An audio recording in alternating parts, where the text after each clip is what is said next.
क्या आपको पता है कि आरबीएल बैंक का मेन प्रॉब्लम क्या है? आरबीएल बैंक का मेन प्रॉब्लम ग्रोथ यानी कि क्रेडिट ग्रोथ नहीं है, बिजनेस ग्रोथ नहीं है। तो अगर आपके पास आरबीएल बैंक का शेयर है तो ये वीडियो स्पेशली आपके लिए है। आरबीएल बैंक का जो मेन मुद्दा है वो है कंपनी का एसेट क्वालिटी, जिसके कारण कंपनी का शेयर प्राइस 700 से लेके 100 के नीचे तक आते हुए आप लोगों ने देखे होंगे। तो अभी का सिचुएशन आपको पता है। तो इस वीडियो के अंदर हम लोग जानने की कोशिश करेंगे कि आरबीएल बैंक का जो एसेट क्वालिटी है वो अभी कैसा है, जिसके कारण कंपनी इतना प्रेशर में है। तो चलिए जानते हैं आरबीएल बैंक का एसेट क्वालिटी यानी कि नॉन परफॉर्मिंग एसेट के बारे में। तो सबसे पहले जैसे कि आप स्क्रीन में देख पा रहे हैं कि कंपनी का जो एसेट क्वालिटी है वो उतना अच्छा अभी भी नहीं है। ग्रॉस एनपीए यानी कि बैंक का जो लोन बांटता है, लोन बांटने के बाद जो इंटरेस्ट का पैसा होता है वो 90 डेज के अंदर नहीं आते हैं तो उसको एनपीए के अंदर डाल दिया जाता है, तो उसको ग्रॉस एनपीए कहलाता है।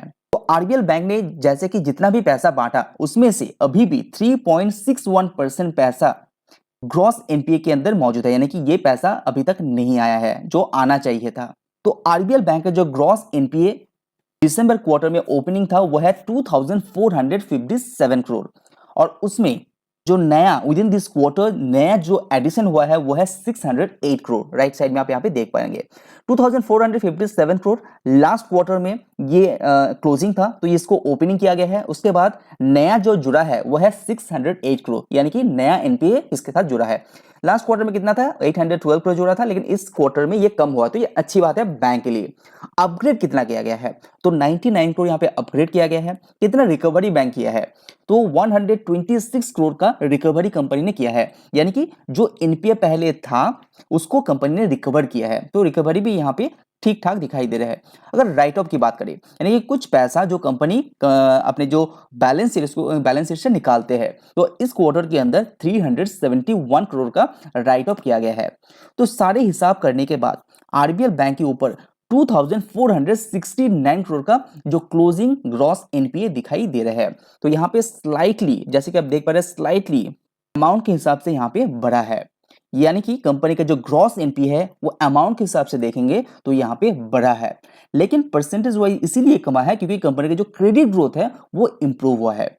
तो अभी कंपनी के ऊपर ग्रॉस जो एनपीए है वो 3.61% का है, जो लास्ट क्वार्टर में था 3.80%। Subscribe now and press the bell icon. अभी बात करते हैं कंपनी का नेट एनपीए का, यानी कि लास्ट क्वार्टर में कंपनी के ऊपर 790 करोड़ का एनपीए हुआ करता था। नेट एनपीए यानी कि जो पैसा वापस नहीं आने वाला है, वो एकदम खाते में आउट करके रखा है, तो ये 790 करोड़ का था। अभी भी ये अमाउंट सेम है, यानी कि आरबीएल बैंक का जो नेट एनपीए है वो अभी भी अमाउंट के हिसाब से सेम है। तो ये परसेंटेज वाइज देखेंगे तो ये डिक्रीजेंस आपको दिखाई देगा, क्योंकि मार्केट के अंदर जो लोन बांटा है वो इंक्रीज हुआ है। तो 1.26% था पहले, वो गिर के 1.18% हो गया है।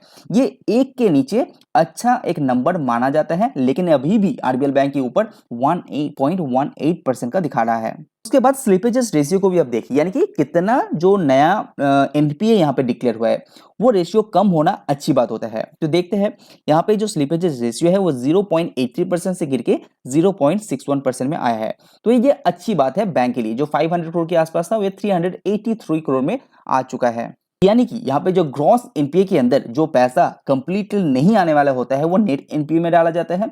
तो ग्रॉस एनपीए से 383 करोड़ नया जो स्लिपेजेस है वो जोड़ के नेट एनपीए में जुड़ चुका है।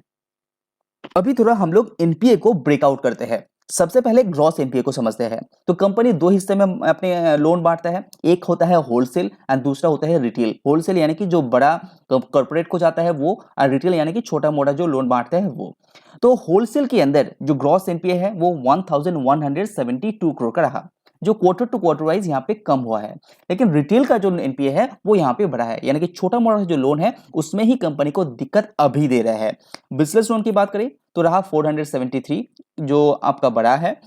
क्रेडिट कार्ड की बात करें तो ठीक ठाक है। माइक्रो बैंकिंग यहाँ पे कम हुआ है, तो अच्छी बात है। रिटेल एग्री के अंदर थोड़ा सा बड़ा है, अदर्स के अंदर भी थोड़ा सा बड़ा है। तो सब मिला के करीब 2469 करोड़ का ग्रॉस एनपीए अभी है, जो क्वार्टर टू क्वार्टर देखेंगे तो थोड़ा अमाउंट के हिसाब से बड़ा है।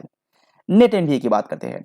तो जब नेट एनपीए की बात करें तो वहां पे होलसेल के अंदर थोड़ा सा इंप्रूवनेस दिखाई दे रहा है क्वार्टर टू क्वार्टर वाइज, जहां पे 362 करोड़ का नेट एनपीए था कॉर्पोरेट का, वो यहाँ पे कम होकर 322 में आ गया है। लेकिन रिटेल का जो एनपीए है, नेट एनपीए है, वो यहाँ पे बड़ा है, 428 से इंक्रीज होके 468 में आ चुका है। और यहाँ पे सारे को मिला के यहाँ पे अमाउंट देखिए नेट एनपीए का वो सेम रहा है। तो मुद्दे की बात यह है कि कंपनी का एनपीए इंक्रीज हो रहा है। तो अगर आपके पास ये शेयर है, अच्छी तरह से रिसर्च कीजिए, उसके बाद ही निवेश करिए।